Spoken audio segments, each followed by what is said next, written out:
All right, good afternoon, folks. We are back. We are back. Give me one quick second here. I see we actually have an update that I should be pulling in for you guys. One second. Oh my goodness, the tropics.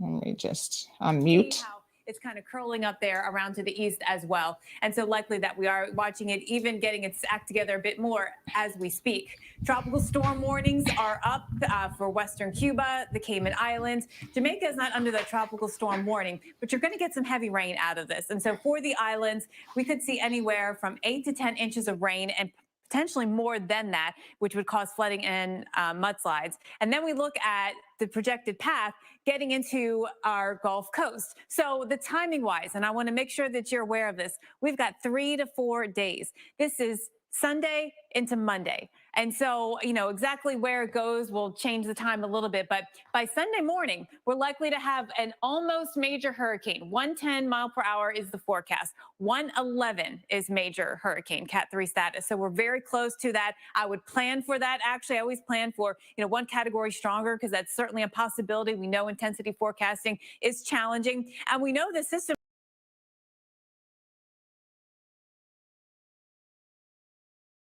All right, folks. So we don't have the 3 day lead time that the US may have. We merely have hours. So I've got with me again, thank you so much to Kevin Watler for joining me again. Good morning, Kevin. Good morning, Sandra. Good morning, everyone. Wow. Happening very, very quickly, intensifying. So let's have a look at what your forecasting says is going on here, Kev. Tell us. Yeah, so definitely looks based on all of the models. And one second, let me just get to the right screen. That we're going to definitely have a tropical storm for Grand Cayman. Right now, it is not yet a tropical storm. It is still Tropical Depression 9. However, it is certainly looking um, like it will turn into a tropical storm by tonight, which Mm-hmm. is exactly when it will be over the Cayman Islands. And of course, when it gets that official name, the next name up, I think it's going to be Ida. I think that's how you're going to say it, unless they're Spanish and saying Ida. Not sure, but I think it's going to be Ida. And so, as we kind of zoom Eater, in, eater, Ida. Ida or Ida, one of them. So yeah, you can look at the track is putting it right over Grand Cayman, so it looks like those who are over in the sister islands are going to be on the luckier side once again. It puts it right smack in the middle of Grand Cayman, and if you look at the wind speeds as it's passing the Grand Cayman, it's going to be somewhere between 40 to 50 miles an hour, which is on the weaker end of a tropical storm. So, like I had mentioned in the morning, it's not likely going to be a strong tropical storm, not as strong as Grace was, but a weak tropical storm is still pretty significant. Think about it this way: you're heading down Queens Highway if you're going to speed limit at 50 miles an hour, and you're sticking your head out the window. Winds sustained for a number of hours, that could still do some damage. And again, seas, especially those around the coastal areas, will be pretty rough, and it's going to be rough right around the island. At different times, it'll be rougher at points, but it will be around the island. No matter where you go, it's going to be rough. So if you own a boat and it's in the water, and you don't want it to get damaged, and you could safely do so, it's a good idea to get your boat somewhere in a safe area. So it could be, you'll still have your boat after the storm comes and goes. So I'm going to just do some little predictions based on the kind of computers that I have. Again, always listen to what our Cayman Islands National Weather Service is saying. The information that I have here is not as localized. It is meant for the U.S. audience, and it's meant for my planning purposes for what I do here in Florida. Cayman does have the authority, and they are the authorities with this. But based on what I have access to, I'll create a wind timing report, and it looks like, at least for Grand Cayman, the earliest reasonable winds. And remember, I'm in Eastern Daylight Time. You guys are in Eastern Standard Time. So my hours, every time you see a timestamp on here, Mm-hmm. it's going to be an hour ahead of what is in Grand Cayman. Right. So, or in the Cayman Islands. So, the earliest reasonable timing for the tropical storm force winds for at least Grand Cayman would be somewhere around 8 o'clock at night. However, most likely it's going to be around midnight is when it's most likely going to be there. And then by the time it leaves, you'll likely start to see things really improve wind-wise by daylight. And most likely, if all goes well, if it's safe for people to start getting out and about again, there's a good chance by the afternoon when the island's authorities will be able to declare the all clear, and cleanup could start to begin. But again, this is all just very, this is just my guess and get on the information that I have. Again, the official information needs to come from the authorities. I want to, again, always stress that. So again, it does look like it's going to continue to strengthen as it passes the Cayman Islands. So if I zoom out a little bit more, you'll see, and when you see the little blue squares here, that means it's just one of the lower end of the tropical storms. But as you get toward Western Cuba, you see that yellow square come up. That's when it is expected to increase and become a stronger tropical storm. By that time, you're looking at Friday night, and it's going to be long from Cayman at that point. But then as it enters that nice, warm tropical water over in the Gulf of Mexico, it's going to, again, have a lot of fuel and a lot of easy ability to intensify a little bit more because you don't have a lot of things that's going to be competing with it, building some strength. So it does right now show that it's going to reach Category 2 strength, and it's expected to make landfall in the United States somewhere over Louisiana, kind of the New Orleans area. So somewhere between the panhandle of Texas, kind of in the Alabama area, straight on over to somewhere in Texas. I'll put on the cone so you could kind of see what some of the predictions are. Right now, that's what it's looking like. It's going to be somewhere in this area. One of the things that's interesting about this cone that I want to also show you, if I put on the tropical storm force winds for Cayman, and again, this is just me looking at some of the information. But if you look at where the winds currently are on the storm, it looks like east and north side area is going to have a little bit more of those stronger winds if it continues to track the way it's tracking, as well as if it continues to and the information doesn't change a whole lot. So more like east end, you're going to be a little closer to some of those storms. But either way, the entire island, the entire Grand Cayman will definitely have tropical storm force winds. Again, if we look at the sister islands is really just on the edge of it. So they still need to be ready.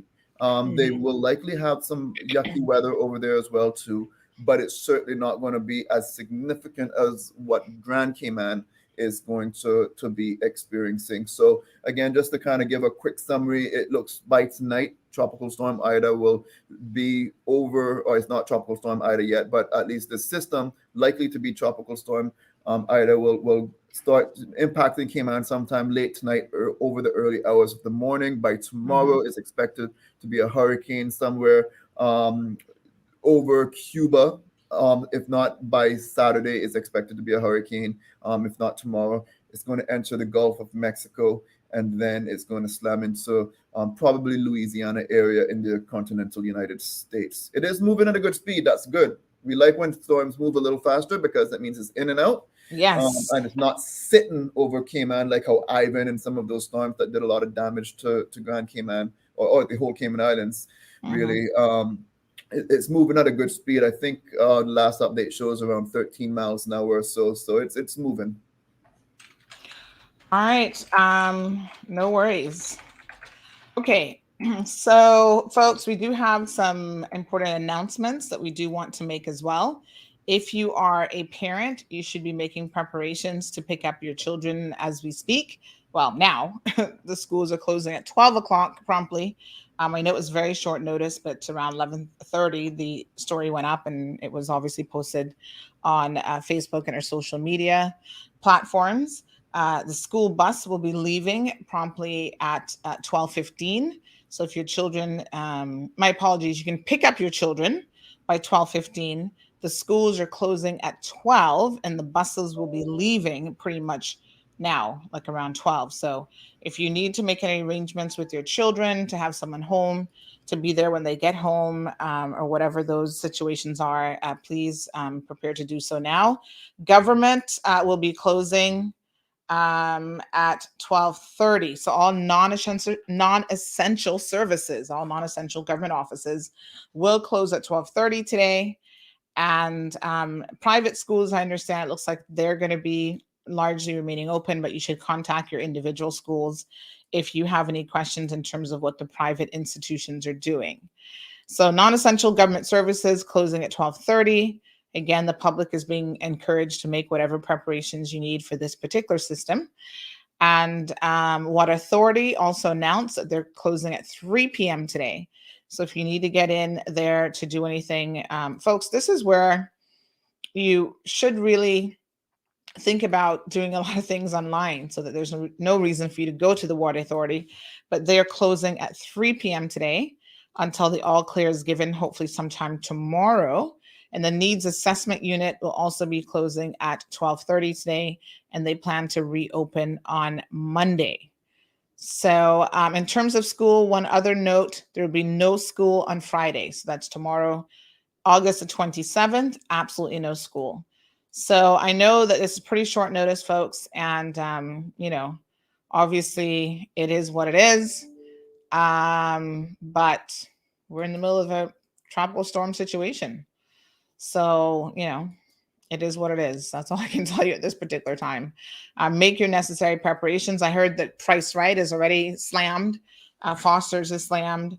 I'm a little bit surprised. Somebody said, didn't people just shop last week? What are they looking for again? I don't know. Me, myself, I probably should go to the grocery store. I may not because I can't deal with the crowds, but I won't starve, but we'll see. So that's exactly where we are. Kevin? Yeah, so I muted my mic because I was working on some other things at the same time, Yeah, still no worries. multitasking. But yeah, no, definitely. So people, if you don't have a whole lot of supplies already, there's a good chance that you're not going to be stuck in your house for an extended period of time. So Yeah. one of the things you might want to prioritize really is just making sure that if you have loose items around your home, do the immediate things around your home. Don't run to the grocery stores and flood them. That's going to cause traffic jams because we already got parents going picking up their children from school and a lot of things. So if you don't have a reason to be on the road, really just focus around your home and clean up around your home so you could just don't have any obstacles that could potentially be a hazard. This is not going to be a significant wind event like some of the other ones, but either way, it's still strong enough to cause some issues. If you have coconuts that still that grace didn't blow off and stuff, if you have an opportunity to try to take some of them down safely, that's the good time to do that. If you still have some damage from Tropical Storm Grace, you might want to consider doing whatever remedies you might have in placing where you might have some leaks in your roof or whatever. Just be prepared as you can, because you're still probably picking up some of the pieces from what we just experienced, that you guys just experienced not so long ago. I think it was 2 weeks ago it was. So, but yeah, definitely make sure that you get your cell phones and stuff charged up and have some entertainment at home, because again, there is a good possibility that you will lose some electricity once again. So be prepared for when that happens. Same exact generator safety messages. If you do lose your electricity, make sure that you are using the generators properly. And that's some of those tips are also on the hazard management's website. I know they actually do a very good job at outlining pre and post storm tips that are there. And I'm sure they're going to be putting out some messages, but keep an eye out for that. If they don't, again, do your own, just Google it. There's a lot of really good messages that are out there on what to make sure that in case you don't remember everything, what to do to make sure you're being safe. Your batteries and stuff, have them all laid out. Just get your kits kind of out and ready. I know you might have used some of them, but just do what you can to prepare yourselves. Again, by probably tomorrow afternoon, this will be gone, and then it's time for you to clean up again. Yep. Okay. All right, folks, again, so all non-essential government agencies have closed. That would include everything from NAU to, non-essential services, folks. So emergency services will obviously be in operation. They're meeting again. I think they're supposed to meet at 11, so we should get some additional information here shortly. Schools have closed, government schools. They will not be open tomorrow. And it looks like government is also going to be having their workers work remotely from whatever their home location is tomorrow as well. So this system, currently called Tropical Depression 9, is anticipated to strengthen into tropical storm as it passes close to the Cayman Islands overnight. I'm hearing that it's going to be so close that it might just very well be right over us. We'll know as it inches closer. And any non-essential services will be delivered remotely tomorrow morning, Friday, August 27th, where possible. Civil servants are just encouraged to continue to monitor the storm for any and all available updates. So, folks, thank you so much for tuning in. It's short and sweet today, but we just want to let you know what's going on, especially as it relates to the children. So please, if you are a parent and your children are in government schools, make your way to make sure that they're sorted out and that they're safe, and there's no stress being caused on your teens and preteens. And that's it. Thank you, Kevin. Not a problem. I'll see you on the next one. All right, great. So, folks, again, big shout out to Kevin Watler joining us from Lakeland, Florida. He's got access to some fancy weather systems there that we really enjoy him sharing all those intricate details with us. Yes, prepare for the worst and pray for the best. Stay safe, everyone. One love, says Michelle. Appreciate that. All right, and that's all we've got for now. Take care. Bye-bye.